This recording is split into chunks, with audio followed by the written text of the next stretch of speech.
لیکن یہ بالکل متصل قیامت سے پہلے جو واقعات ہونے ہیں ان کو اگر ہم ریورس آرڈر میں دیکھیں، میں چاہتا ہوں ذرا پیچھے، ادھر قیامت کا ہم نے ذکر کیا تو اس سے پیچھے چلیں، وہاں سے پیچھے چلیں ترتیب کو لے کے. تو قیامت سے متصلاً پہلے کیا ہوگا؟ دنیا میں قیامت جن لوگوں پر آئے گی ان میں کسی ایک میں بھی رتی برابر بھی ایمان نہیں ہوگا. بے ایمان لوگوں کے اوپر، شرپسند لوگوں کے اوپر، شریر لوگوں کے اوپر قیامت آنی ہے، گناہگار لوگوں کے اوپر. کسی کے دل میں رائی کے دانے کے برابر بھی ایمان ہو، وہ اس وقت دنیا میں زندہ نہیں ہوگا. ان کے ساتھ کیا بیتے گی؟ وہ کدھر چلے جائیں گے؟ تو وہ آتا ہے کہ ایک صبح ٹھنڈی ہوا چلے گی، کوئی خاص قسم کی ہوا ہوگی، اور دنیا میں جتنے ایمان والے ہوں گے وہ سارے کے سارے فوت ہو جائیں گے، مر جائیں گے. تو گویا ان کو اللہ تعالیٰ ایک میٹھی نیند یا میٹھی موت عطا کر دے گا. قیامت ظالموں پر آئے گی، وہ اس سے پہلے اللہ نے دنیا سے اٹھا لی. جیسے دنیا میں مختلف قوموں پر عذاب آیا تو جو لوگ نیک ہوتے تھے ان کو اللہ تعالیٰ کسی نہ کسی ذریعے سے بچاتا رہا، یا تو وہاں سے پہلے نکال لیتا تھا، وہ کہہ دیتا تھا کہ آپ یہاں سے نکل جاؤ، یا پہلے کشتی بنانے کا حکم دے دیتا تھا. تو نیکوں کو بچاتا تھا، برے لوگوں پر اللہ کا عذاب آتا تھا. قیامت ایک عذاب ہے جو برے لوگوں پر آئے گا، اور اس سے پہلے جو نیک لوگ ہوں گے ان کو اللہ تعالیٰ اپنے پاس بلا لے گا. اچھا، اس سے پہلے کیا ہوگا جی؟ اس سے پہلے کوئی ایسی علامات ظاہر ہوں گی کہ جس کے بعد توبہ کا دروازہ بند ہو جائے گا. نہیں، جو اس سے پہلے نیک ہے سو ہے، اور جو اس سے پہلے نیک نہیں ہے بس نہیں ہے. اب اس کے بعد ہدایت کا دروازہ بند، اب توبہ کسی کی قبول نہیں ہوگی. وہ جو بڑی نشانیاں ہوں گی، تو ان میں سے ایک نشانی یہ ہے کہ سورج مغرب سے نکلے گا. سورج مغرب سے نکلے گا مطلب یہ کہ یہ جو ابھی جس طرح ایکسس کے اوپر زمین گھوم رہی ہے یہ ریورس ہو جائے گا. تو بس اتنے ساری بات ہوگی. کوئی سورج پورے کو گھمانے کی ضرورت نہیں ہے، صرف زمین کی روٹیشن کو آپ الٹا گھما دیں تو سورج مغرب سے نکلنا شروع ہو جائے گا. اب سائنس بھی تقریباً اس کے آس پاس باتیں کرنا شروع ہو گئی ہے کہ یہ پاسبل ہے کہ زمین اپنی حرکت جس طرح سپن کر رہی ہے، ریوالو کر رہی ہے، یہ کرتے کرتے بریک لگائے اور الٹا گھومنا شروع کر دے. تو بس جو ہی الٹا گھومے گی تو سورج مغرب سے، یعنی یہ اب کوئی انہونی بات نہیں ہے، یہ اب بالکل قرینے قیاس بات ہو گئی ہے. لیکن جب یہ ہوگا تو اس کے بعد اگر کسی کو سمجھ آتی ہے اللہ، رسول، آخرت کی، اور وہ توبہ کرتا ہے تو اس کی توبہ قبول نہیں ہوگی. جب یہ ہو چکا ہوگا تو اس کے بعد ایک دابۃ الارض نکلے گا زمین سے. اس کا ذکر بھی قرآن مجید میں آتا ہے، اور وہ نکل کے بتائے گا یہ مومن ہے، یہ کافر ہے. توبہ کا دروازہ بند ہو چکا، اب بتانے میں حرج کوئی نہیں. اب دیکھیں نا، امتحان ختم ہو گیا، حال سے سارے باہر آ گئے. اس کے بعد اگر رزلٹ کا بتا دیا جائے تیرا پیپر اچھا ہوا، تیرا پیپر برا، اسے تو کوئی فرق نہیں پڑتا. لہٰذا اب آخرت سے پہلے دنیا ہی میں ان لوگوں کو مور کر کے وہ بتا دے گا یہ کافر ہے، یہ مومن ہے. چھانٹی پہلے ہو جائے. اب وہ جو دیکھیے، اب پھر یوں چلتے ہیں، سورج نکلا مغرب سے، توبہ کا دروازہ بند ہو گیا. جو مومن ہے وہ مومن ہے، جو کافر ہے وہ کافر ہے. اس کے بعد اگلا مرحلہ کیا آیا؟ ایک دابۃ الارض آیا، اس نے بتایا یہ مومن ہے، یہ کافر ہے. آرٹیفیشل انٹیلیجنس ہے نا، تو کوئی اس طرح کی چیز اللہ بھی بھیج دے گا نا، کیا فرق، مطلب آپ کو کیوں پریشانی ہو رہی ہے؟ ٹھیک ہے، تو وہ بتا دے گا یہ مومن ہے، یہ کافر ہے. جب یہ ہو چکا ہوگا تو اس کے بعد ایک ٹھنڈی ہوا چلے گی، مومن اٹھا لیے جائیں گے، کافر پیچھے رہ جائیں گے. ان کافروں کے اوپر زلزلۃ الساعہ جو ہے نا وہ وارد ہوگا. اب یہاں تک ہم پہنچ گئے، سورج کو مغرب سے ہم نے نکال لیا. اس کے پیچھے اس سے متصل جو واقعہ ہے وہ دجال کے، یعنی بڑا واقعہ جو ہے وہ دجال کے خروج کا ہے.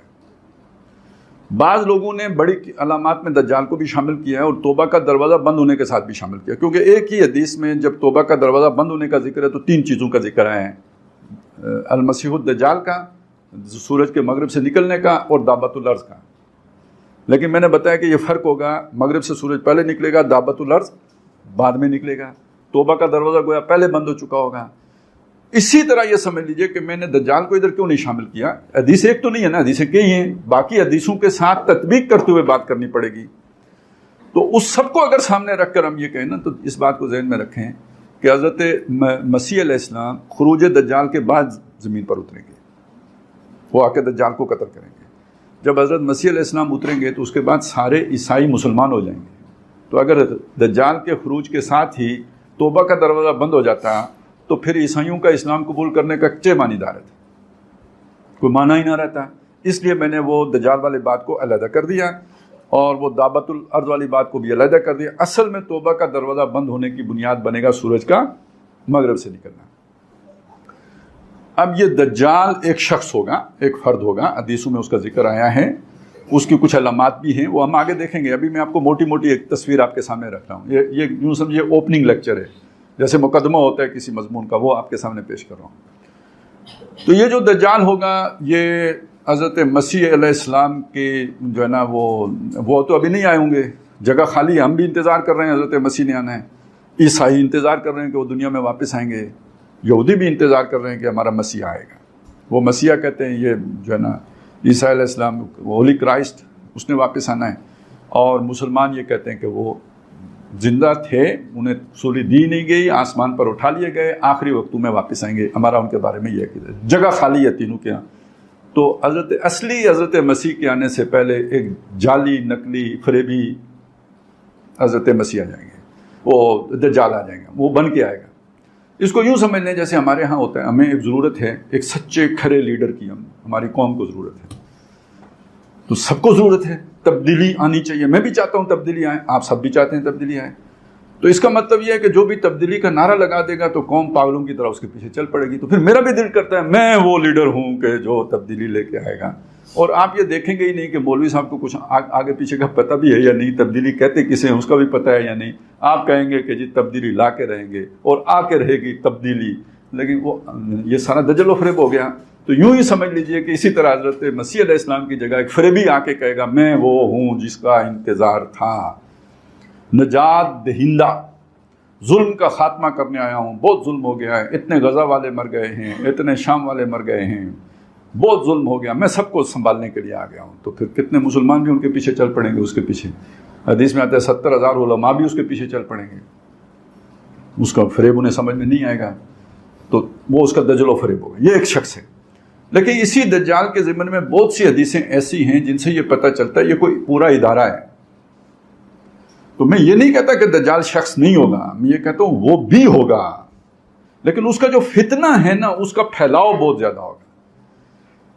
تو فتنہ دجال ایک علیحدہ حقیقت ہے اور دجال ایک علیحدہ حقیقت ہے. تو جب ہم دجال کی حدیثیں وہ ایک علیحدہ موضوع ہوگا، اس کو ہو سکتا ہے دورانیہ بھی کم ہو. لیکن جب ہم اس عرصے کا احاطہ کریں گے جو فتنہ دجال کا عرصہ ہے تو میرا خیال یہ ہے کہ وہ کم از کم 400 سال کا وقت بنے گا. یعنی جو آج سے یوں سمجھے تقریباً آج سے 400 سال پہلے سے شمار کر لیجئے، یعنی نبی صلی اللہ علیہ وسلم سے 1000 سال آگے شمار کیجئے تو اس کے بعد اگلا دور فتنوں کا دور ہے. 1000 سال ختم ہوئے، کتنا بڑا فتنہ اٹھا دیا تھا اکبر نے، دین اکبری کا. یہ کوئی معمولی فتنہ تھا. اگر اس وقت مجدد الفسانی نہ کھڑے ہو گئے ہوتے تو دنیا میں آج یہ تردد ہی نہ ہوتا جو ہو رہا ہے. یہ تو سارا جسے امریکی فساد کہتے ہیں یہ تو اس کی بنیاد حضرت مجدد الفسانی نے رکھی تھی. اور جو آج امریکہ چاہ رہا ہے کہ یوں ہو، اس طرح کا اسلام ہو، یہ اس وقت اکبر نے چاہا تھا کہ اس طرح کا اسلام ہو. تو یہ فتنوں کا دور ہے سارا، اکبر سے لے کے آگے جتنا بھی دور چلا. اگرچہ کہ اکبر انڈینز تھا لیکن یہ کہ اثرات پھر چلے ہیں پوری دنیا میں، ٹرینڈ بنتے ہیں نا، تو وہ ٹرینڈ چل پڑا، فتنوں کا دور ہے. یہ سارا اس اعتبار سے آپ اسے دجالی دور کے فتنوں میں شمار کر سکتے ہیں، اس پورے ایرے کو. اچھا، اس دجال کے فتنے کے ساتھ ایک اور فتنہ جڑا ہوا ہے اور وہ فتنہ ہے یاجوج ماجوج کا فتنہ. اور یہ دجال کے فتنوں سے بھی بڑا فتنہ ہے، یا یہ اسے کہہ لیجئے کہ یہ دجال کے فتنے کی اپنڈکس ہے، اسی کے سلسلے کا تسلسل ہے.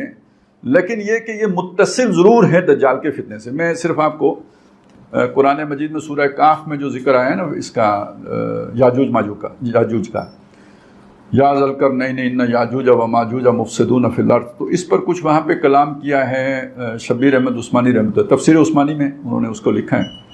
تو اس میں وہ یہ بھی لکھتے ہیں کہ یہ جو دجال ہوگا نا، معلوم ایسا ہوتا ہے کہ یہ یاجوج ماجوج ہی کی قوم کا کوئی فرد ہوگا. میں صرف آپ کو یہ بتانا چاہ رہا ہوں کہ اس کا آپس میں کنیکشن کیا ہے، دجال کا اور یاجوج کا آپس کا کنیکشن کیا ہے. تو وہ یہ کہہ رہے ہیں کہ ایسا محسوس ہوتا ہے کہ یہ جو دجال ہوگا یہ یاجوج ماجوج ہی کی قوم کا کوئی فرد ہوگا. تو اب یاجوج ماجوج کا فتنہ گویا دجال کے فتنہ، وہ آ کے زمین بنائیں گے دجال کے لیے. پھر ان کے اندر سے جیسے پہلے زمین بناتے ہیں تو پھر فصل اگتی ہے، تو زمین بنانے والے یاجوج ماجوج ہیں اور دجال کی فصل وہاں سے اگے گی. سارا یعنی وہ سیٹنگ وہ کریں گے. یاجوج ماجوج کے بارے میں جانکاری بہت ضروری ہے. اصل میں اب جو ہم آ رہے ہیں نا، یہ اس چیز کی طرف آ رہے ہیں اس وقت مجھے یہ لگتا ہے کہ جب ہم علامات قیامت کی بات کرتے ہیں تو زیادہ تر ہمارا ذہن جاتا ہے ملاحم کی طرف، یعنی جنگوں کی طرف، جو خاص طور پہ مشرق وسطیٰ میں ہونی ہے. مذہبی ذہن کے لوگ جو بھی اس سے تھوڑا بہت واقف ہیں تو وہ اس کے ساتھ بہت زیادہ دلچسپی ظاہر کرتے ہیں. الملحمۃ العظمیٰ کیا ہے، الملحمۃ الکبریٰ کیا ہے، وہ کون سی جنگ ہے جو رومیوں کے خلاف لڑی جائے گی، حضرت مہدی، یہ سارا جو ہے نا یہ ذہن میں ہوتا ہے، وہ سارا جنگوں کا سلسلہ. لیکن اس جنگوں کے سلسلے میں کچھ ایکٹرز ہیں، ظاہر ہے کوئی اس طرف سے لڑ رہے ہیں، کچھ اس طرف سے لڑ رہے ہیں. ابھی جو ساتھی بتا رہے تھے کہ ایک کرسچن وہ ہیں کہ جو مشرق وسطیٰ میں اسرائیل کا ساتھ دے رہے ہیں، اور وہ سارے کرسچن جب یوکرین میں آتے ہیں تو وہ یوکرین کی طرف کھڑے ہو جاتے ہیں. ایک اور کرسچن ہے جو ان کے خلاف کھڑا ہو جاتے ہیں. رشیا وہ بھی کرسچن ملک ہے، آرتھوڈاکس کرسچن ہیں، یہ پروٹیسٹنٹ کرسچن ہیں.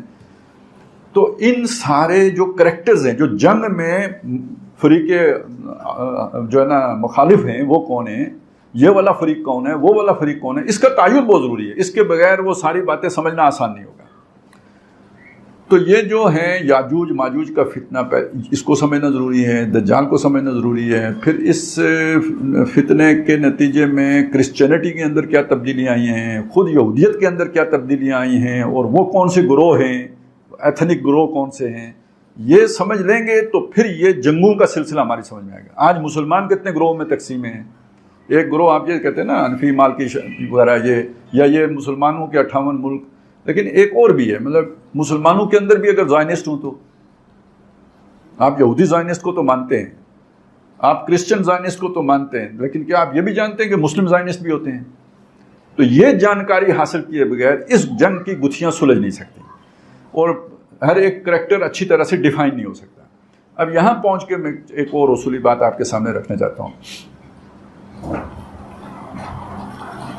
وہ یہ ہے کہ مستقبل کے بارے میں کوئی بھی بات حتمیت کے ساتھ نہیں کی جا سکتی. اجمالاً کہا جا سکتا ہے کہ یہ بات ہونی ہے، مطلب جیسے میں نے کہا سورج مغرب سے نکلے گا، بالکل ہونا ہے، ہوگا، بالکل نکلے گا، اس میں ہمیں کوئی شک نہیں ہے. مغرب سے نکلے گا، کب نکلے گا، کس مہینے میں نکلے گا، کس سال نکلے، یہ ہم نہیں جانتے.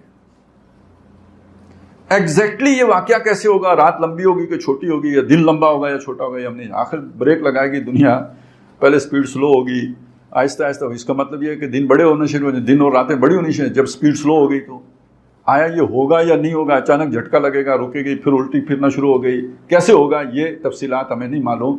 ایک اجمالی بات معلوم ہے کہ ایک وقت آئے گا کہ سورج مغرب سے نکلنا شروع ہو جائے گا، تفصیلات ہم نہیں جانتے. اسی طرح سمجھ لیجئے کہ یہ جو جنگوں کا معاملہ ہے اس کے بارے میں ہم ایک رائے تو بنائیں گے، لیکن ضروری نہیں کہ وہ 100% صحیح ہو. جو ہماری سمجھ میں آئے گا وہ بنائیں گے. ہاں، حدیثیں ساری اپنی جگہ پہ برحق ہیں، ان کے غلط ہونے کا ہمیں کوئی شائبہ نہیں ہے. جو تفصیلات آئی ہیں وہ ضرور پوری ہوں گی، لیکن اصلاً کس شکل میں پوری ہوں گی آج ہم یقین کے ساتھ نہیں کہہ سکتے. جو بھی ہم کہیں گے وہ ہمارا ایک اندازہ ہوگا، لیکن وہ اندازہ بالکل بے بنیاد نہیں ہوگا. وہ ہمارا اندازہ جو ہے نا ایسا نہیں ہے کہ جی وہ جیسے کچھ نے وہ دم لگا کے کوئی اندازہ کیا ہو، اس طرح کی بات نہیں ہے. اس کے پیچھے بھی ایک یعنی کچھ علمی بنیادیں ہوں گی کہ جس پر وہ اندازہ ہوگا. لیکن اسے اندازہ ہم کیوں کہہ رہے ہیں کہ ہمیں وہ یقینی علم نہیں ہے، وہ ہمارا قیاس ہے، ہماری سوچ ہے، تو وہ بہرحال اندازے پر مبنی ہے اور اس کے غلط ہونے کا امکان یا احتمال موجود رہے گا. اب آ جائیں اس چیز کی طرف. میں چاہتا ہوں کہ آج آپ کے سامنے تھوڑا سا یاجوج ماجوج کے بارے میں بیان کر لیں، پھر اس کے بعد دجال کے بارے میں بیان، کیونکہ میں نے یہ کہا نا کہ دجال اصل میں جس کھیت سے یا جس فصل سے اس کی فصل جس زمین سے اگے گی وہ یاجوج ماجوج کی فصل ہے.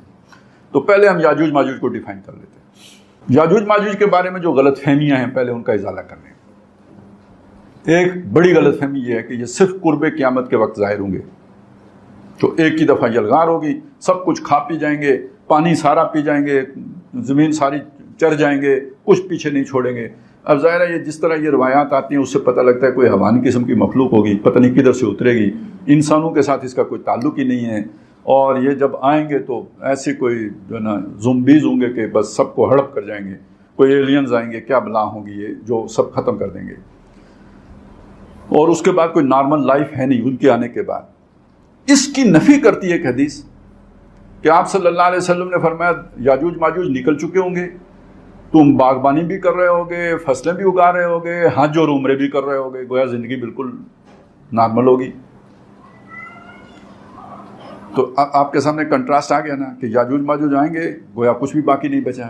نہیں، یاجوج ماجوج آئیں گے، زندگی یوں ہی رواں دواں رہے گی، حج بھی ہو رہا ہوگا، عمرہ بھی ہو رہا ہوگا۔ میں آپ کے سامنے ایک کیفیت، ایک سوال یا متضاد دعویٰ لے کے آ رہا ہوں، جو آپ کے ذہن میں بیٹھا ہوا دعویٰ ہے اس کے مقابلے میں ایک اور دعویٰ آپ کے سامنے پیش کر رہا ہوں تاکہ آپ سوچیں۔ دوسری بات یاجوج ماجوج کے بارے میں جو عام ایک غلط فہمی ہے کہ ذوالقرنین نے انہیں جس دیوار کے پیچھے بند کر دیا تھا وہ دیوار آج بھی قائم ہے، اور اس دیوار کو وہ روز چاٹتے رہتے ہیں اور چاٹ کر اسے کچھ نہ کچھ جو ہے نا اس میں سوراخ نقب لگاتے رہتے ہیں، اور جب وہ ایک جھلی کے برابر رہ جاتا ہے سوراخ ختم ہونے میں سوراخ بننے میں، تو رات پڑ جاتی ہے، وہ کہتے ہیں صبح اٹھ کے پھر کریں گے، اور رات کو سو جاتے ہیں، صبح اٹھ کے کریں گے، کوئی انشاءاللہ نہیں کہتے، تو صبح اٹھتے ہیں تو وہ دیوار پھر برابر ہو چکی ہوتی ہے، لہذا اگلے دن وہ سٹارٹ فرام منو اثر نو وہ کام دوبارہ شروع کر دیتے ہیں، شام تک پھر وہی کام کرتے ہیں اور پھر رات کو سو جاتے ہیں۔ یہ کوئی ان کو جناب اب کوئی آپ اندازہ لگائیں، کوئی 600 تقریباً 2000-2500 سال ہو گئے ہیں، 2500 سال کے قریب انہیں ہو گئے ہیں یہ کام کرتے ہوئے، انہیں ابھی تک عقل نہیں آئی ہے کہ یار آج رات کو اس کو ختم کر کے ہی سوتے ہیں۔ ایک کیڑا ہوتا ہے نا زمین پر رینگنے والا کیڑا، چیونٹی ہے، اس کے آگے آپ ٹنکا رکھیں گے نا وہ اپنی ڈائریکشن چینج کر لے گا، جدھر وہ مڑا ہے ادھر آپ پھر رکھیں وہ پھر چینج کر لے گا، پھر مڑا ہے ادھر رکھیں وہ پھر چینج، 5-6 دفعہ آپ اس کے ساتھ یہ حرکت کریں نا، وہ اس کے بعد آ کے اس کے ساتھ کھڑا ہو جائے گا، پھر اس کے اوپر سے گزر جائے گا۔ اس کا مطلب ہے اس نے تھوڑی دیر سوچا ہے، انہوں نے کہا یار جدھر سے جاتا ہوں آگے دیوار کھڑی ہے تو اب اس کو اوپر سے کراس کرنا پڑے گا، ڈائریکشن چینج کرنے سے کام نہیں، اس کا مطلب اس کا بھی کوئی تھنکنگ پروسیس ہے۔ لیکن آپ نے یاجوج ماجوج کو اس قابل کیڑے جتنی عقل کے برابر بھی نہیں سمجھا کہ 2500 سال سے وہ مسلسل ایک ہی کام کر رہے ہیں، صبح اٹھتے ہیں وہ کام جو ہے نا خوب کھاتے اور وہ پھر صبح اٹھ کے شروع ہو جاتے ہیں۔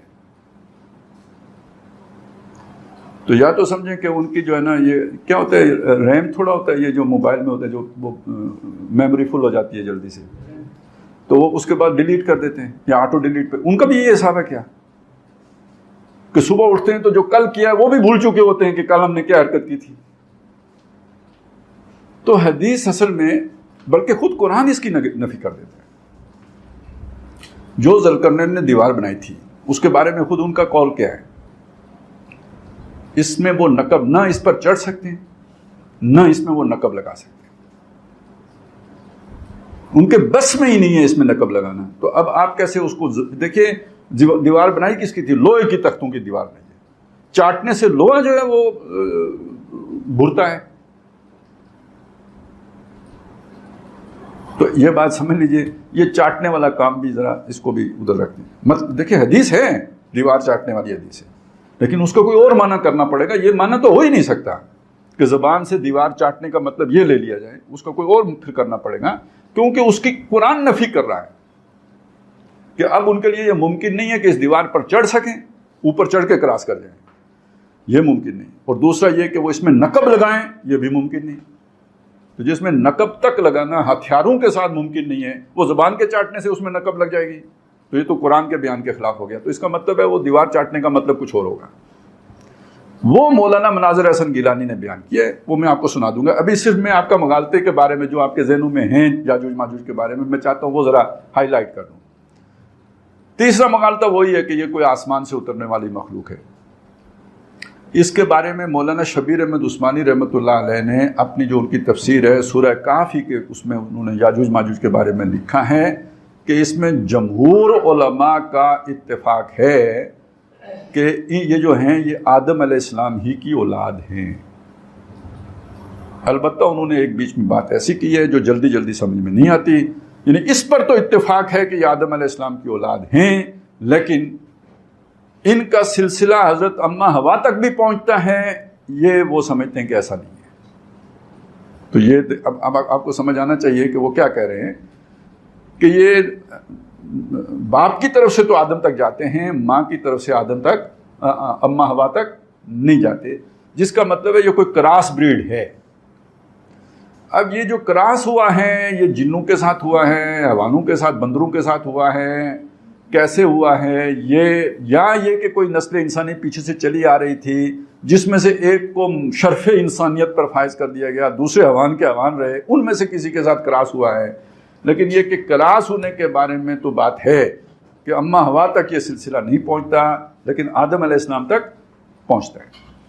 تو اس کا وہ بھی ذہن سے نکالنے کہ یہ کوئی ایسی مخلوق ہوگی جو انسانوں میں سے نہیں ہوگی. یہاں تو ثابت ہو گیا انسانوں میں سے ہوگی، اور حدیث سے بھی پتہ چلتا ہے کہ یہ انسانی ہے. اور وہ حدیث ہے کہ جس میں یہ ذکر آتا ہے قیامت کے وہ حشر کے میدان کا ذکر ہے کہ اللہ تعالیٰ سے فرشتے پوچھیں گے کہ اللہ فرمائے گا ان کو پھینکو دوزخ میں، تو فرشتے پوچھیں گے کتنوں کو پھینکیں؟ تو اللہ فرمائے گا 1000 میں سے 999 کو پھینکو. اب یہ والا جو ہے نا یہ سورۃ العصر کے بہت قریب چلا جاتا ہے. والعصر ان الانسان لفی خسر، انسان سارے خسارے میں. تو 1000 میں سے 999 خسارے میں چلے گئے تو انسان خسارے میں ہی ہے نا.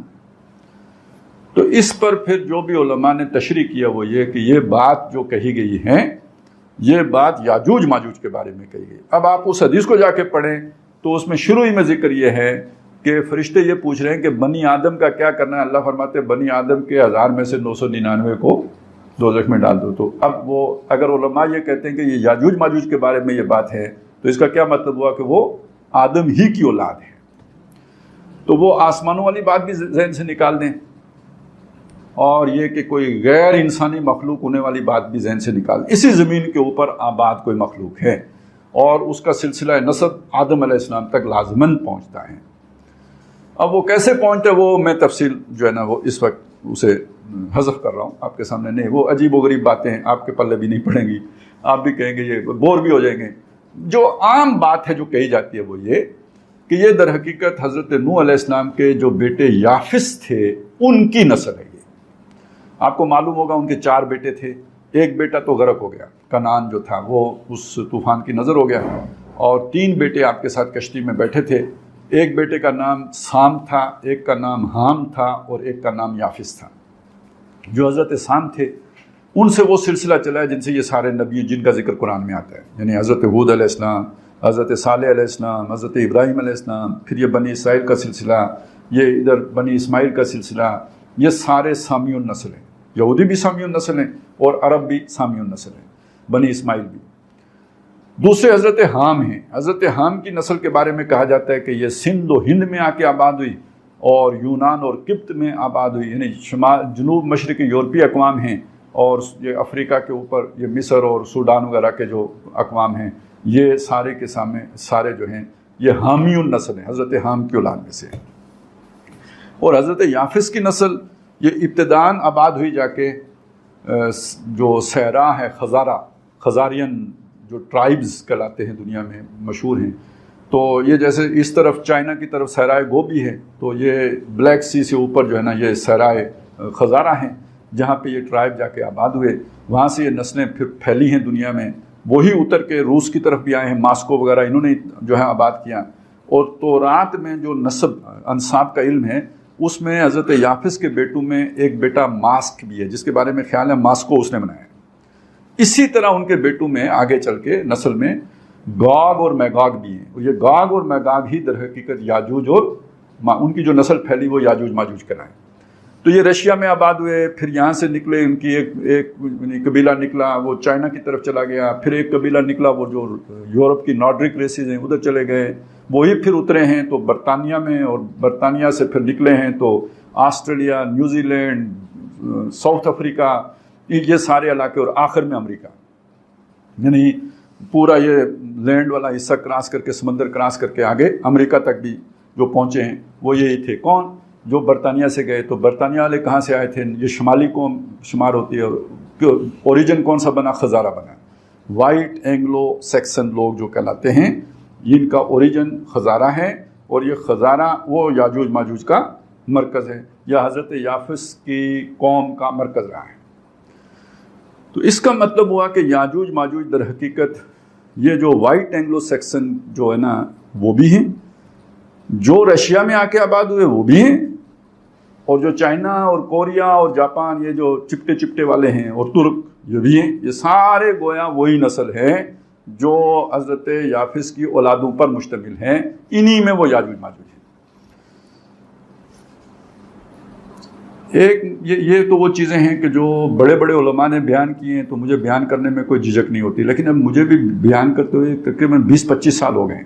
9/11 ہوا، اس نے کھڑکیاں کھولی تھیں، اس کے بعد یہ ساری چیزیں تفصیل سے بیان ہوتی رہی۔ تو جب بھی آدمی کوئی چیز پڑھتا ہے، بیان کرتا ہے، تو ساتھ اپنا ذہن بھی چلتا ہے۔ تو کچھ چیزیں جو میں سمجھتا ہوں میرے دماغ میں آئی ہیں، صرف آپ کے ساتھ شیئر کر رہا ہوں، میں نہیں کہتا کہ وہ بالکل صحیح ہیں، میری ایک خیال ہے یا مجھے یوں سمجھ میں آئی ہے کہ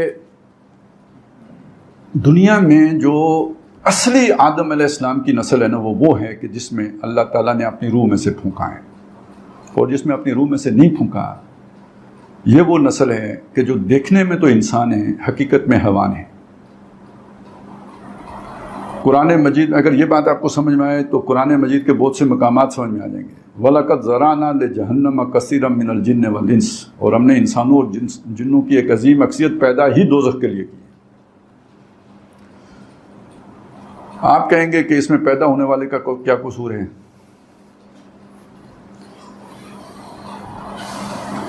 تو یہ بات سمجھ لیجئے کہ یہ والے جن میں اللہ اپنی روح نہیں پھونکتا، اللہ کی روح کیا ہے؟ ایک برکت ہے۔ کس چیز کی برکت ہے؟ خیر اس سے پیدا ہوتا ہے، نیکی اس سے پیدا ہوتی ہے، نیکی بدی کا شعور اس سے پیدا ہوتا ہے۔ جیسے ان آنکھوں سے ہم دیکھتے ہیں کہ اچھا کیا ہے، برا کیا ہے، دنیا کیا ہے، صحیح کیا ہے، غلط کیا ہے، ایسے ہی ایک باطنی آنکھ اللہ تعالیٰ عطا کرتا ہے جس سے ہم برائی کو برائی سمجھتے ہیں اور نیکی کو نہیں۔ وہ آنکھ اگر نہیں ہے تو پھر برائی اور نیکی کا تصور بہت مشکل ہو جائے گا۔ جسے ہم کہتے ہیں بندہ ڈھیٹ ہو جائے گا، بے شرم ہو جائے گا، آج کل جسے کہتے ہیں بولڈ ہو جائے گا، نیا نام دیا نا، کہیں گے اب کسی کو کنجر کہیں وہ کہے ہوئے، تم اسے کہیں بولڈ، وہ کہے شاباش آپ بہت اچھا آدمی۔ بات آج ہم نے مانی ایک ہی کے اوپر، وہ کہتے ہیں بڑا بولڈ سین فلمایا ہے۔ تو بولڈ سین فلمانے کا مطلب آپ سمجھ رہے ہیں نا، یعنی کنجر پنے کی آخری حدیں پار کر گئے ہیں۔ لیکن آپ اگر یہ کہیں کہ اس نے کنجروں والا کام کیا ہے تو پھر تو آپ کو جو نا ذاکر نائک والا اشر کر دیا جائے گا۔ لیکن اگر آپ یہ کہیں کہ اس نے بولڈ سین فلمایا، کہیں گے ہاں جی واقعی اس کو تو ایوارڈ ملنا چاہیے نا۔ یہ بس ایکسپریشن سے فرق پڑ گیا۔ تو اب آپ یہ سمجھ لیجئے کہ یہ جو بولڈ لوگ ہیں جو ایسے بے حیائی کے کام کر لیتے ہیں، آخر ان کا کون سا سافٹ ویئر ہے؟ آپ سے تو نہیں ہوتا، وہ کیمرے کے سامنے کر لیتے ہیں۔ تو کوئی سافٹ ویئر کا فرق ہے یا نہیں ہے؟ اتنی سی بات نہیں سمجھ میں آتی۔ وہ کیوں پڑھتا ہے؟ اس کو سمجھنے کے لیے سورہ بنی اسرائیل کی ایک آیت کو ذرا آپ اس میں کچھ دن اس کا وظیفہ نہ کریں، اس کا مراقبہ کریں تو سمجھ میں آئے گا کہ اللہ تعالیٰ جب شیطان کہتا ہے تو نے اس آدم کو بنایا ہے، تو کہتا ہے اس کو میں سجدہ کروں، اگر تو مجھے موقع دے دے میں اس سب کو جو ہے نا، ان سب کو ڈاٹا باندھ دوں گا، یعنی ان کو رسی باندھ کے نا تو میں اپنے پیچھے لگا لوں گا، یہ میرے ہی پیچھے چلیں گے، تو مجھے موقع تو دے۔ اللہ کہے گا فاستفزز، جا بچلا ان کو، گمراہ کر، من استطاعت منہم، جو بھی تیرا بس چلتا ہے ان کے اوپر، ان پر اپنے گھوڑے دوڑاؤ، ان کے اوپر اپنے آواز کا جادو جگاؤ۔ اب یہ گلوکاری، ان کے کہتے ہیں نا جو بہت اچھا گلوکار ہوتا ہے، کہتے ہیں اس کے گلے میں بھگوان بولتا ہے، موسیقی روح کی غذا ہے۔ قرآن کہتے ہیں یہ شیطان کی آواز ہے، اپنی آواز سے ان کو گمراہ کرو۔ یہ سارا کہہ کے آخر میں اللہ تعالیٰ کیا کہتے ہیں اس کو، شیطان کو، وَشَارِكْهُمْ فِي الْأَمْوَالِ وَالْأَوْلَادِ، ان کے ساتھ تم پارٹنرشپ کرو، ان کے مالوں میں اور ان کی اولاد میں۔ یہ پارٹنرشپ، مال کی پارٹنرشپ آپ کو سمجھ آئی؟ آپ نے حلال سے مال کمایا ہے، وہ شیطان کی پارٹنرشپ ہے اس میں؟ نہیں۔ آپ نے حرام سے مال کمایا ہے، فائلوں کو پہیے لگا لگا کے، رشوت دے کے اور رشوت کھا کے یا کھلا کے، حرام کا ہوگا نا، اس مال میں برکت ہوگی۔ اور یہ کس کا فضل ہے؟ اللہ کا فضل ہے یا شیطان کے فضل سے ہوا ہے؟ تو اس مال میں پارٹنر کون ہو گیا؟ شیطان۔ حرام کے مال میں پارٹنر شیطان، اور حلال کے مال میں برکت کس نے رکھی؟ اللہ نے۔ تھوڑا ہو بہت ہو جاتا ہے، اور حرام کا مال بہت ہو تھوڑا رہے، پوری نہیں ہوتی اس سے خواہشیں، ایسا ہی ہے نا۔ اب آ جائیں اگلی بات کیا ہے، شارکہم فی الاموال، ان کے مالوں میں ان کے ساتھ پارٹنرشپ کرو، والاولاد، ان کی اولاد میں پارٹنر بن جاؤ۔ یہ اولاد کی پارٹنرشپ کس چیز کا نام ہے؟ مال کی پارٹنرشپ آپ کو سمجھ آئی، اولاد کی پارٹنرشپ کیا ہوگی؟ میں نے کہا تھا نا مراقبہ کریں تو کریں مراقبہ. آپ سب کو میں کہوں گا سوچیں، جو مجھے سمجھ میں آیا میں آپ کے سامنے رکھ دیتا ہوں کہ جو ایک اللہ تعالیٰ نے اس دنیا میں نسل انسانی کی افزائش کے لیے ایک پروٹوکول دیا ہے جس کو نکاح کہتے ہیں، اور یہ ہر معاشرے میں، ہندو بھی اپنا جو بھی ایک کانٹریکٹ، سوشل کانٹریکٹ ہوتا ہے، اس کے بعد ویڈ لاک جسے ہم کہیں گے، ہر معاشرے کے اندر یہ انسانی جو ہے نا ایک کامن پریکٹس ہے، ایک ویڈ لاک کے ذریعے سے مرد اور عورت ایک سوشل کانٹریکٹ میں جڑتے ہیں اور اولاد پیدا کرتے ہیں. اب دنیا میں اب جا کے ایک نیا ٹرینڈ آیا ہے، born without any wedlock. نہ نکاح ہے، نہ کوئی پھیرے ہیں ہندوؤں والے، نہ کوئی چرچ میں جا کے ایجاب و قبول ہے، بس ویسے ہی وی آر لیونگ ٹوگیدر. ایک دوسرے کو پہچان رہے ہیں، پتہ نہیں کتنا عرصہ معرفت حاصل کریں گے ایک دوسرے کی، اور اس عرصے میں 7-8 بچے بھی پیدا ہو جائیں تو کوئی پرابلم نہیں ہے. اب یہ جو اولاد پیدا ہو رہی ہے یہ کیا ہے؟ آپ کیا کہتے ہیں جی اسے عام طور پہ عرف عام میں کیا کہتے ہیں؟ اب انہوں نے دیکھیں وہی جو میں نے آپ کو بولڈ کہا تھا نا، اس بولڈ ہی کی طرز پر انہوں نے کہا born without any wedlock. پہلے ان کے ابے کہتے تھے باسٹرڈ، جس کو ان کے ابے کہتے تھے باسٹرڈ، اس کو اب وہ کیا کہتے ہیں؟ Born without any wedlock. اور ہم تو کوئی الٹا کام کرے اسے کہتے ہیں رامی لگنا ہے. تو جو اس سے یعنی جس کی پیدائشی میں خرابی ہے اور فساد ہے، اس کے آگے بھی فساد ہی ہوگا. اب آپ کو جو میں نے بتایا تھا نا، آپ ایک کام نہیں کر سکتے، حرامی وہ کام کر لے گا، وہ بولڈ سین فلما لے گا. ایک جس نے حلال کی کمائی کھائی ہو یا حلال ذریعے سے پیدا، اس کے لیے تو وہ مر جائے گا، وہ یہ کام نہیں کرے گا، وہ کہے گا میں بھوکا مر جاؤں گا، یہ کام کبھی نہیں کروں گا. اب یہ آپ کو کریکٹر کا فرق نظر آیا؟ تو شیطان کو اللہ نے یہ بھی اجازت دی ہے نا کہ ان کی اولادوں میں بھی پارٹنر بن جاؤ. یہ شیطان کی اولاد ہے، جیسے وہ مال شیطان کا ہے جو اس نے دیا ہے، یہ شیطان کی اولاد ہے جو اس نے دی ہے. اب وہ اس فتنہ یاجوج کو ماجوج کو ایکسٹینڈ کر دیں. ایک وہ نسلی یاجوج ماجوج ہیں جو گاگ میگاگ سے پیدا ہو کے آئیں گے، ان کے اندر بھی کیا چیز ہے؟ فساد ہے. ان یاجوج و ماجوج مفسدون فی الارض.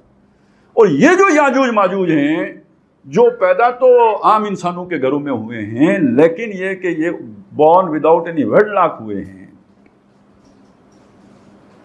تو یہ بھی در حقیقت ان کے اندر بھی وہ فساد کا ایلیمنٹ بدرجہ اتم موجود ہے جیسے کہ یاجوج ماجوج کے اندر موجود ہے. لہذا یہ بھی نیچرل الائی بن گئے ان کے. آج کل یہ لفظ بہت استعمال ہوتا ہے، میں نے ذرا ٹھہر کے ادا کیا ہے کہ آپ اسے انورٹڈ کاماز میں، ہم بھی نیچرل الائی بنتے ہیں نا ایک دوسرے کے، تو وہ یہ اصل میں نیچرل الائی ہیں. یہ ایول فورسز ہیں نا ساری، تو ان کا آپس میں نیچرل الائنس بنتا ہے، تو یہ نیچرل الائی ہو گئے ایک دوسرے کے. اب آپ آخری دور کے جو فتنے ہیں ان میں یہ فتنہ بھی ہے، خبث عام ہو جائے گا. اس کی طرح سے تشریح کی گئی ہے. کچھ نے کہا کہ اس کا مطلب یہ ہے کہ بعض نے کہا کہ اس سے مراد ہے زنا عام ہو جائے گا، اور بعض علماء نے کہا اس سے مراد یہ ہے ولد الزنا عام ہو جائیں گے. تو بہرحال کوئی فرق تو نہیں پڑتا، جب زنا عام ہوگا تو اس کے نتیجے میں اس کے نتائج بھی عام ہوں گے. اور ایک روایت میں آپ کو سنا دوں، آپ کو شاید وہ چونکہ یہ بات ساری جو میں نے بلڈ کی ہے اس میں شاید کچھ تعجب ہو، تو اس حدیث کے بعد تو وہ تعجب ختم ہو جانا چاہیے کہ حضور صلی اللہ علیہ وسلم نے فرمایا شر الثلاث، 3 میں سب سے زیادہ شریر وہ ہے جسے کہ ولد الزنا کہتے ہیں. 3 کون ہیں؟ ایک زانی، زانیہ 2 ہو گئے، ایک ان کے اس عمل کا نتیجہ ہے، تیسرا وہ ہے. ان 3 میں سب سے زیادہ شریر جو ہے نا، وہ جو نتیجہ ہے وہ ہے، کیونکہ اس کی بنیاد غلط پڑ گئی. یہ تو 2 ہو سکتے ہیں، توبہ کریں اللہ معاف کر دے. تو ان 3 میں سب سے شریر نتیجہ ہے. باقی یہ کہ اس کا حساب کتاب کیسے ہوگا اس کو چھوڑیں. اللہ نے جس کو جس معیار پہ پیدا کیا اس کا حساب اسی سطح پہ ہوگا. جنات بہت زیادہ شرارتی ہیں، وہ نیک بھی ہو جائیں تو جھوٹ نہیں چھوڑتے، تو کیا جن جنت میں نہیں جائیں گے؟ ان کا معیار الگ ہے، جس معیار پر پرکھ کر انہیں جنت میں لے جایا جائے گا. اسی طرح یاجوج ماجوج، اب یہ بھی اب دیکھیں، وہ آپ کا تصور غلط کرنے کے لیے جو آپ کے ذہن میں بیٹھا ہوا ہے مغالطہ، یاجوج ماجوج مسلمان بھی ہو سکتے ہیں، یہ بھی حدیث میں ہے. لیکن مسلمان ہونے کے باوجود ان کے بارے میں بھی آتے ہیں، وہ جو ان کی فطرت ہے نا فساد کی، وہ نہیں چھوڑ سکتے. تو اس کا مطلب ہے یاجوج ماجوج مسلمانوں میں بھی ہو سکتے ہیں، یا یاجوج ماجوج مسلمان بھی ہو سکتے ہیں. دونوں باتیں آ گئیں. تو جس طرح ہم نے کہا تھا زائنسٹ مسلم ہو سکتے ہیں، تو یاجوج ماجوج بھی مسلمان ہیں، مسلمانوں میں سے بھی ہو سکتے ہیں. تو اب آپ نے اندازہ لگایا نا یہ کتنا پھیل گیا ہے کام جو میں نے آپ کے سامنے رکھا. اب اس کے ساتھ ایک اور چیز شامل کر لیں. وہ چیز کیا ہے؟ پیدا تو حلال طریقے سے ہوا, اس کے بعد ماں باپ نے اسے کھلایا حرام ہے, تو اس حرام کھانے سے بھی کوئی فساد اس کے اندر پیدا ہو جائے گا یا نہیں پیدا ہو جائے گا؟ ایک وہ پرانا سا واقعہ ہے, کوئی ایک بندہ ہوٹل پہ کام کرتا تھا نا, تو شریف آدمی تھا, بعد میں اس کی بیٹی نے کورٹ میرج کر لی. تو آپ کو پتہ ہے گاؤں میں یہ بات تو بہت بری سمجھی جاتی ہے, تو وہ بیچارہ بہت ہی نادم, وہ کسی کو منہ نہ لگائے, شریف آدمی تھا. تو کسی آدمی کے سامنے اس نے یہ بات کی کہ میں کراچی میں تھا, ہوٹل پہ کام کرتا تھا, تو وہاں پہ مجھے بس چسکا پڑ گیا, میں ڈالڈا لا کے اس میں ایک شیشی کسی چیز کی ملا کے نا اسے دیسی گھی بنا کر بیچتا رہا. تو جس زمانے میں یہ کام کرتا رہا اس زمانے کی میری یہ بیٹی ہے. تو نتیجہ پھر یہ نکلنا تھا, یعنی اس نے اپنی مذمت کی, یہ میری غلطی ہے جس کی وجہ سے بات یہاں تک پہنچی. تو میں نے صرف یہاں پہ اس کا واقعہ کیوں بیان کیا ہے کہ مال حرام کا, یعنی نطفہ حرام ہونے سے تو شیطان کی ڈائریکٹ اولاد ہوگی نا, یا پارٹنرشپ ہو گئی. لیکن اگر وہ نطفہ تو حلال کا ہے لیکن اس کے بعد پالا پوسا حرام سے ہے تو اس کا بھی امپیکٹ آئے گا. بلکہ اس پہ بھی ایک واقعہ یاد آیا. کس واقعہ یہ ہے, بعض لوگ تو کہتے ہیں یہ نبی صلی اللہ علیہ وسلم کی محفل کا واقعہ ہے, کچھ کہتے ہیں امام ابو حنیفہ رحمۃ اللہ علیہ کی محفل, مجھے صحیح نہیں پتہ کس کا, لیکن یہ واقعہ کوٹ کیا جاتا ہے, اکثر علماء کے یہاں سے سنا ہے کہ ایک محفل تھی, لوگ بیٹھے تھے, واعظ نصیحت ہو رہی تھی, تو اچانک باہر بچے جو کھیل رہے تھے, گیند آ کے لوگوں کے درمیان گری, تو سارے بچے سہم کے کھڑے ہو گئے, کوئی نہیں آیا لینے کے لیے. ایک بچہ آیا محفل کے اندر آ کے گیند اٹھا کے واپس لے کے چلا گیا. تو جو وہ صدر مجلس تھے یا صدر محفل تھے جو بھی تھے, انہوں نے یہ کہا کہ یہ بچہ جو ہے نا یہ حلالی نہیں ہے. اس کا باپ بھی وہاں موجود تھا, وہ بہت عقیدت مند تھا, وہ سمجھتا تھا کہ یہ غلط بات نہیں کہیں گے. وہ سیدھا بیوی کے پاس گیا, بیوی نے قسمیں کھائیں ایسا مسئلہ نہیں ہے. اسے نہ بیوی پہ بے اعتباری تھی نہ ان کی, اب اسے سمجھ نہیں آ رہی کہ یہ کیا ہو رہا ہے. تو وہ اس بیوی کو لے کے بزرگ یا جو بھی تھے ان کے پاس آ گیا. تو انہوں نے کہا نہیں تم نے صحیح نہیں سمجھا, اپنی بیوی سے پوچھو جب یہ اس کے پیٹ میں تھا تو اس نے فلاں جگہ سے, وہ باڑ نہیں ہوتی, وہ چوری کر کے آ کے کھانا پکایا تھا, آگ جلا کے کھانا پکایا تھا. تو اس کا اثر ہے جو اس بچے میں یہ ڈٹائی یا بے شرمی آئی ہے کہ باقی کسی بچے نے جرت نہیں کی کہ آ کے گیند اٹھا کے لے جائے, اور یہ بچہ آ کے گیند اٹھا کے لے گیا. وہ جو میں نے کہا نا بولڈ ہے نا, یہ آپ کہیں گے بڑا, باقی بچے بہت جھجک رکھتے ہیں, تو یہ گویا سویلائز نہیں ہے. آج ہم تو یوں ہی کہیں گے نا یہ بچہ ذرا بہت بولڈ ہے, آ کے اسے کوئی ڈر جھجک نہیں ہوئی. تو وہ اس وقت یہ بہت گھٹیا کام سمجھا جاتا تھا کہ بچے نے یہ حرکت بے حیائی کی, بے شرمی کی حرکت کر دی کہ بزرگوں کے درمیان میں آ کے تو وہ اس طرح ایکٹ کر کے چلا گیا. تو انہوں نے کہا یہ اس غذا کا امپیکٹ, یعنی خود وہ گندم بھی حرام کی نہیں تھی جس سے کھانا پک رہا تھا, لیکن اس میں جو آگ جلائی گئی چولہے میں جس پر کہ وہ کھانا پکایا گیا اس کا بھی اگر امپیکٹ ہے, یا چلو انہوں نے ہو سکتا ہے کور دیا ہو, چلیں یوں ہی کہہ لیں. لیکن بہرحال ایک بات تو آپ کے سمجھ میں آ گئی کہ رزق کا بھی اثر آئے گا, حلال رزق کا حلال اثر آئے گا, تو حرام رزق کا وہی غلط قسم کا اثر آئے گا. تو جہاں نطفہ ہی ٹیڑھا ہوگا تو وہاں اس کا اثر کیوں نہیں آئے گا, وہ بھی بالکل اثر آئے گا. وَشَارِكْهُمْ فِي الْأَمْوَالِ وَالْأَوْلَادِ, تو یہ سورہ بنی اسرائیل ہے. اگلی سورہ کاف ہے جس میں یاجوج ماجوج کا ذکر آیا ہے. تو دنیا میں فساد پیدا کرنے والے لوگ اکثر و بیشتر بورن وداؤٹ اینی ویڈلاک نسل کے ہوتے ہیں. اب اگر اس بات کو آپ پلے باندھ دیں تو زیادہ جو انفلوئنشل لوگ گزرے نا پچھلے ان 400-500 سالوں میں, ان کی تاریخ پڑھیں, پیچھے کہانی یہی ملے گی. اور اب تو مسئلہ یورپ کا یہ ہو گیا ہے کہ وہ ابا جی کا نام جانتے ہی نہیں ہوتے, اس لیے وہاں پہ اب یہ معروف کے درجے میں ہے کہ ماں کا نام ہی لکھا جائے گا باپ کے خانے میں. باپ کا نام پوچھنا ہی وہاں پہ بد تہذیبی شمار ہوتا ہے.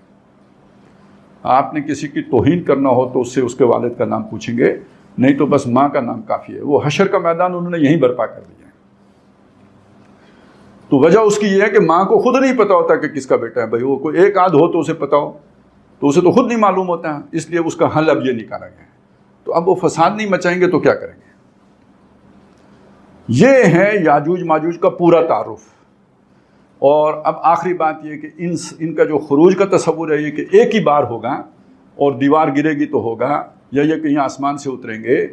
تو میں نے اس کے حوالے سے آپ کو بتا دیا کہ نہیں، یہ ان کا خروج بھی درجہ بدرجہ، جیسے ذوالقرنین کے زمانے میں تھے تو نبی صلی اللہ علیہ وسلم کے زمانے میں کسی دیوار کے پیچھے ہیں، لیکن حضور فرما رہے ہیں کہ ان کی دیوار میں سوراخ ہو چکا ہے اور اس کے اثرات دنیا پر پڑنا شروع ہو چکے ہیں۔ بہرحال اس سب کو آپ ذرا ذہن میں رکھیں۔ تو اب آتے ہیں کہ ہم نے مان لیا کہ یہ اولاد آدم ہے، ہم نے مان لیا کہ یہ شریر قسم کے لوگ ہیں، فسادی لوگ ہیں، یہ فساد برپا کرتے ہیں۔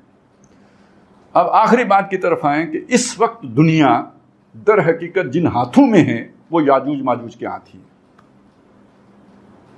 پوری دنیا، آپ دیکھیں امریکہ میں کون ہے، برطانیہ میں کون ہے، آسٹریلیا میں کون ہے، نیوزی لینڈ میں کون ہے، ساؤتھ افریقہ میں کون ہے، کون سی اقوام ہیں، یہ ایک ہی نسل ہے، میں نے آپ کو سارا بتا دیا۔ ان کے مقابل جو کھڑے ہیں، چائنا کھڑا ہے، چائنا کے ساتھ شمالی کوریا کھڑا ہے، اب اور جو بھی چلیں رشیا کی طرف بھی آ جائیں، یہ ان کا پیچھے جائیں تو کدھر جا کے جڑے گا۔ اور باقی دنیا میں جو لوگ اقتدار میں ہیں، سامی النسل ہیں، حامی النسل ہیں، اقتدار میں جانے کے لیے بے شرم ہونا بہت ضروری ہے۔ نظام ہی ایسا بنا دیا ہے کہ شریف آدمی جس کو ہو جان و دل عزیز اس کی گلی میں جائے کیوں۔ ہمارے ایک بزرگ تھے فیملی میں، ان کو انہیں بادشاہ گر کہا جاتا تھا، جس کو وہ الیکشن کھڑا کریں وہ جیت جاتا تھا۔ تو ایک دفعہ ان سے لوگوں نے کہا آپ خود کیوں نہیں لڑتے؟ انہوں نے کہا یار یہ بہت غلط کام ہے۔ بھئی کیا غلطی ہے؟ اس نے کہا اگر آپ جیت جائیں تو لوگوں کے نخرے مجھ سے نہیں اٹھائے جا سکتے۔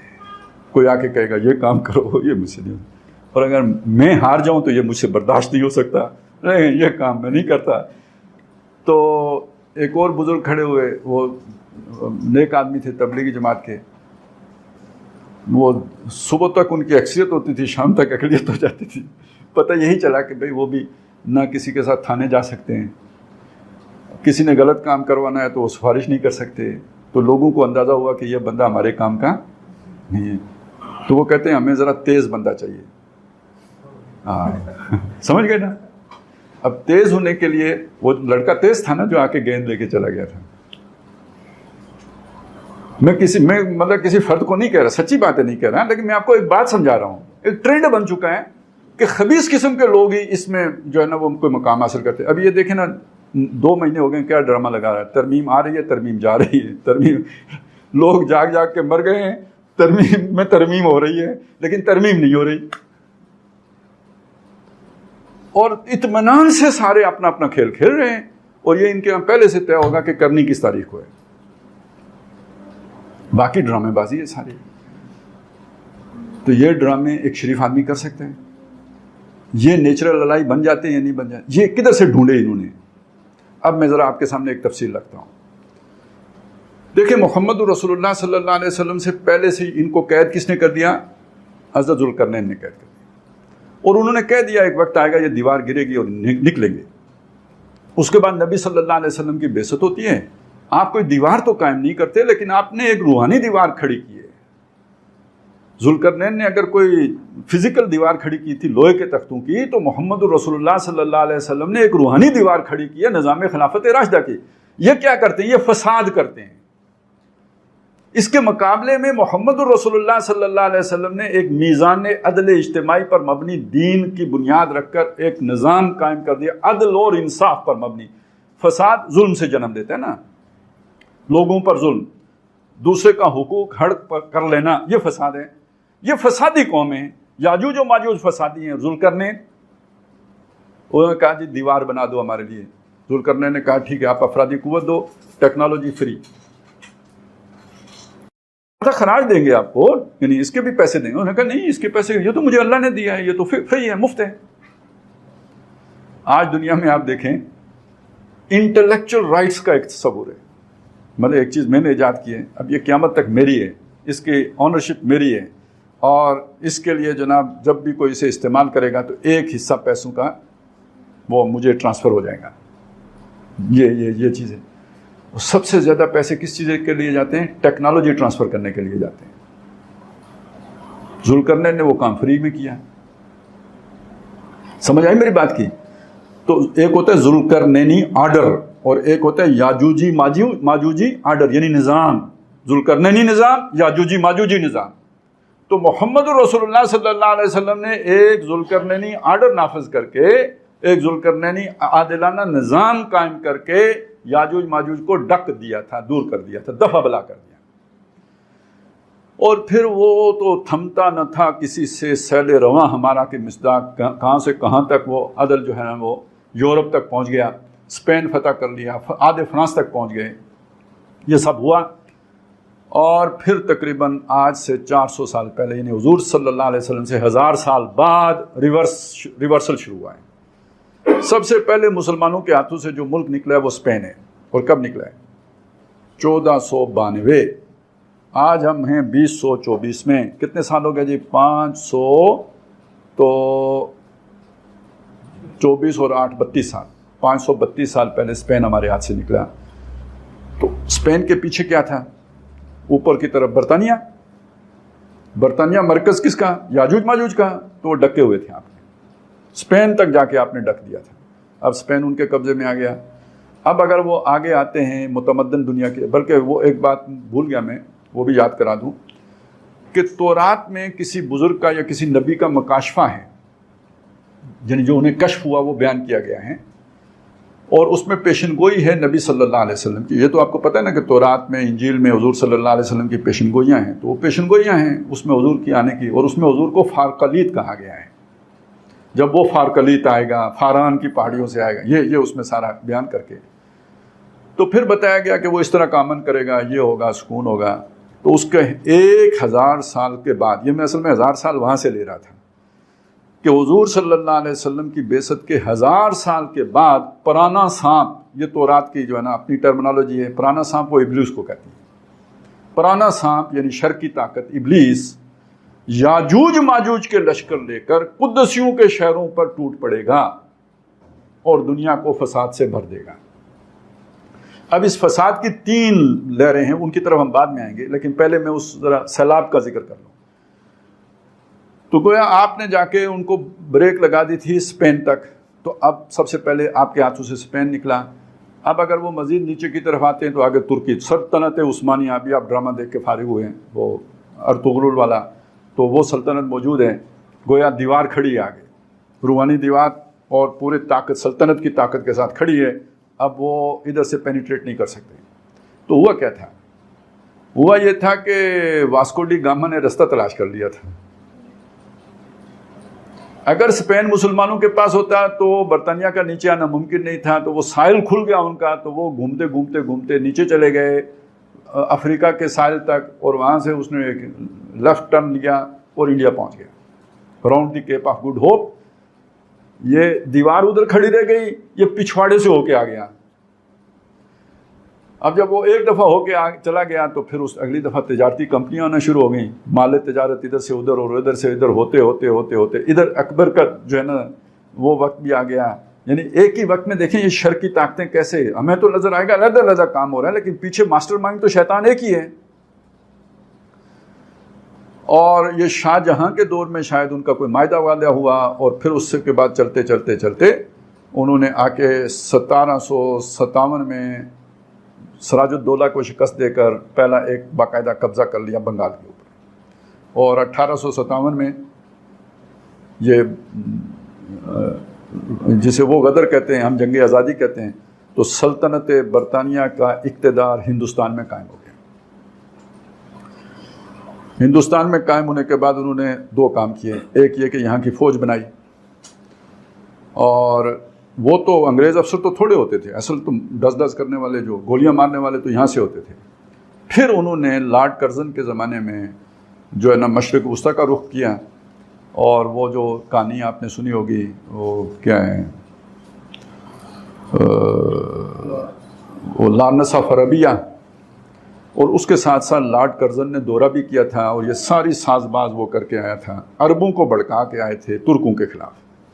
وہ جو میں نے ادھر کھڑی کی تھی نا سلطنت عثمانیہ، اس کے پیچھے سے بغاوت ہو گئی، عربوں نے بغاوت کر دی سلطنت عثمانیہ کے خلاف. تو پیچھے سازش کس کی تھی؟ ریشہ دوانی کس کی تھی؟ انگریزوں کی. پھر فوجیں کس کی گئیں؟ انگریزوں کی گئیں. پہلے کمزور کس نے کیا؟ ترکوں کے ساتھ لڑایا عربوں کو، اور پھر فوجیں یہاں سے گئیں. اور برطانیہ کا جو قبضہ ہوا ہے عرب میں، یہ خاص طور پہ آج جہاں مسئلہ بنا ہوا غزہ کا اور فلسطین کا اور یروشلم کا اور بیت المقدس کا، یہ جگہ جا کے ہندوستان کے فوجیوں نے لڑ کے انگریز کو آزاد کروا کے دی. افسر وہ تھے، اسٹریٹجی ان کی تھی، لیکن لڑا کے یہ تھے. اب آپ ذرا تماشا دیکھیے تاریخ کے، مطلب ہم کیا کرتے ہیں. ایک طرف یہ کام کیا، انگریزوں کو وہ علاقے خالی کرا کے دیے، فتح کر کے دیے، اور اس کے نتیجے میں ممکن ہوا کہ انگریزوں نے یہودیوں کو آ کے وہاں پہ آباد کیا. 1917 میں بالفور وزیر خارجہ تھا، بعد میں وزیر اعظم بھی بنا برطانیہ کا، اس نے اعلان کیا اب اس علاقے میں، اس سے پہلے مسلمان نہیں آباد ہونے دیتے تھے یہودیوں کو، اس نے اعلان کیا کہ یہودی آ کے یہاں آباد ہو سکتے ہیں.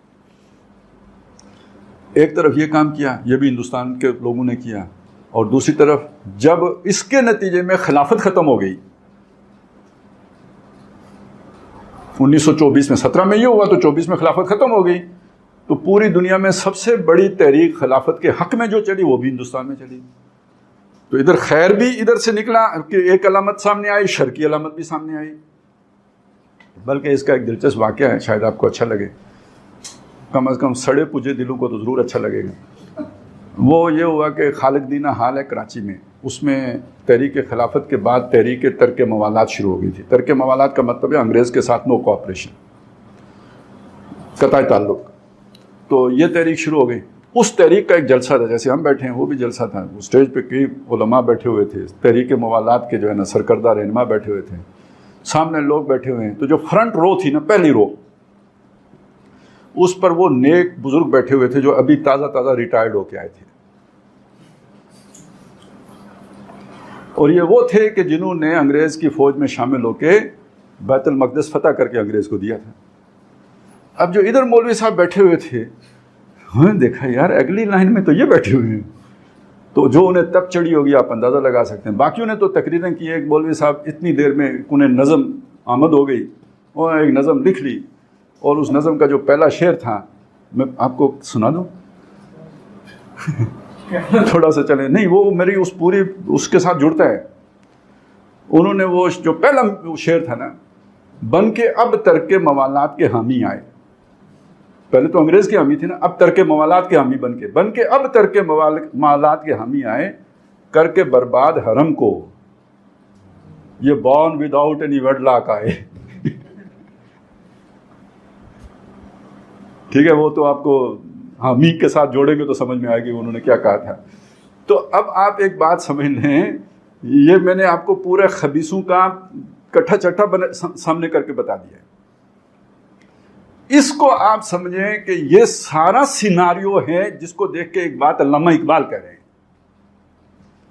اقبال کہہ رہے ہیں، کھل گئے یاجوج و ماجوج کے لشکر تمام، چشم مسلم دیکھ لے تفسیر حرف ینسلون. یہ سارے یاجوج ماجوج کے لشکر کھلے ہیں.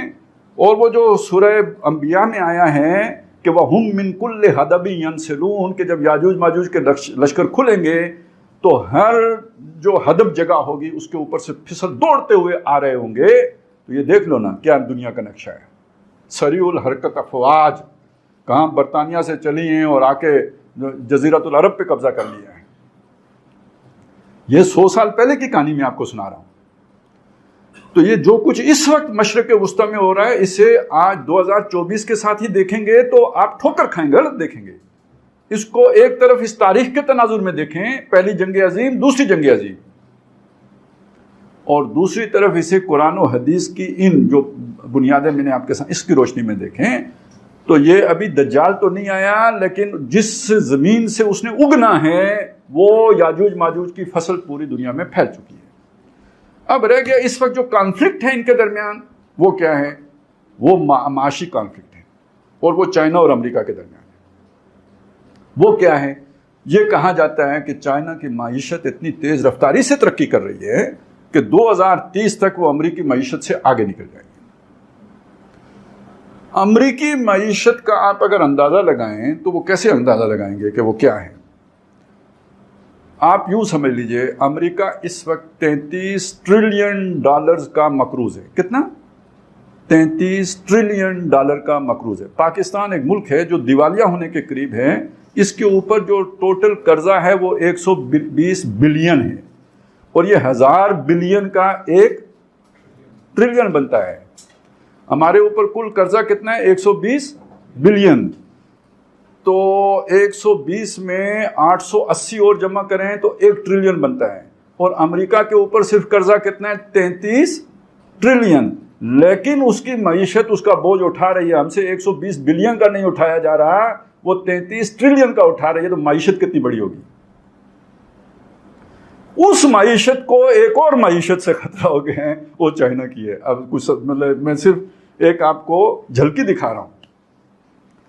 اب دنیا میں اصول یہ ہے، ادھر باہر مارکیٹ میں ایک پرانا گھاک قسم کا دکاندار بیٹھا ہو، کوئی نوجوان آ کے اس کے مقابلے میں دکان لگا لے، سستی سبزی بیچنا شروع کر دے، تو وہ پہلے 10 طریقے کرے گا، اس کی سبزی جو ہے نا اس میں خنزیر پیشاب کرتے ہیں، اس میں یہ ہوتا ہے، مطلب پروپیگنڈا کرے گا، 10 باتیں کرے گا، لوگ نہ خریدیں، کچھ نہ بنے، آخر میں اس کو جو ہے نا پولیس سے اٹھوا لے گا رشوت دے کے، اس کی دکان کو آگ لگوا دے گا، بجلی کٹوا دے گا، نہیں چلنے دے گا اس کو، کیونکہ یہ ادھر 50 سال سے بیٹھا ہوا ہے، یہ چھوکرا نیا آ کے اس کی ساری ہٹی خراب کر رہا ہے، نہیں کرنے دے گا۔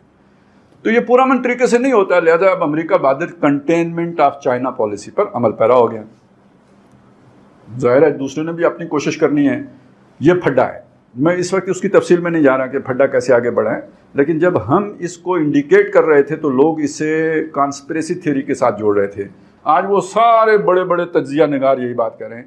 ہم نے 2014 میں یہ بات کی تھی کہ اگلا پھڈا اصل میں چائنا اور امریکہ کا ہونا ہے، اور یہ ہونا ہے۔ پراکسیاں بھی طے کر دی تھی کون کون سی، وہ بن چکی ہے اب ساری۔ خیر بات اب آپ یہ سمجھ لیجئے کہ یہ کون آپس میں ٹکرا رہے ہیں، اس طرف کون ہے اور اس طرف کون ہے؟ یہ خیر اور شر کی جنگ ہے، یہ یاجوج ماجوج کی آپس کی جنگ ہے۔ اب اس آپس کی جنگ کے بارے میں قرآن کے الفاظ سنیں۔ وہ جب انہوں نے دیوار قائم کر دی نا ذوالقرنین نے، اس کے بعد انہوں نے کیا کہا؟ انہوں نے کہا کہ ھذا رحمۃ من ربی فاذا جاء وعد ربی جعلہ دکا وکان وعد ربی حقا، یہ گر جائے گی۔ جب گرے گی کیا ہوگا؟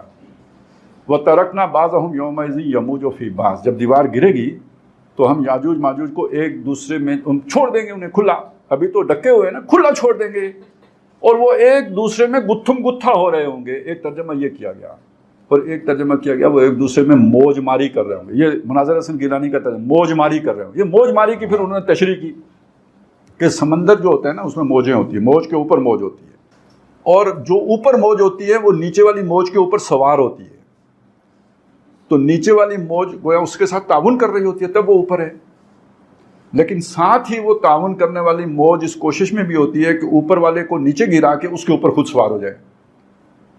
یہ ان کا آپس کا تعلق ہے۔ انہوں نے کہا یہ یاجوج ماجوج کا جو باہمی تعلق ہے وہ کوئی خلوص اور اخلاص پر مبنی نہیں ہوتا، یہ مفادات کا کھیل ہوتا ہے، ایک حد تک ایک دوسرے سے تعاون بھی کرتے ہیں اور ساتھ ہی ٹانگ بھی کھینچ رہے ہوتے ہیں۔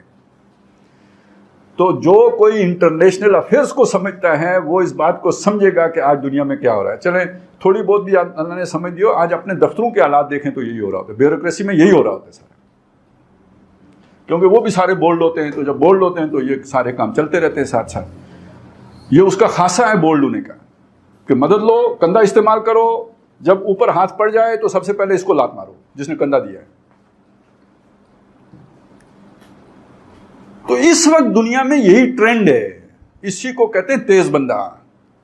گویا پوری دنیا میں یاجوجی ماجوجی آرڈر نافذ ہیں،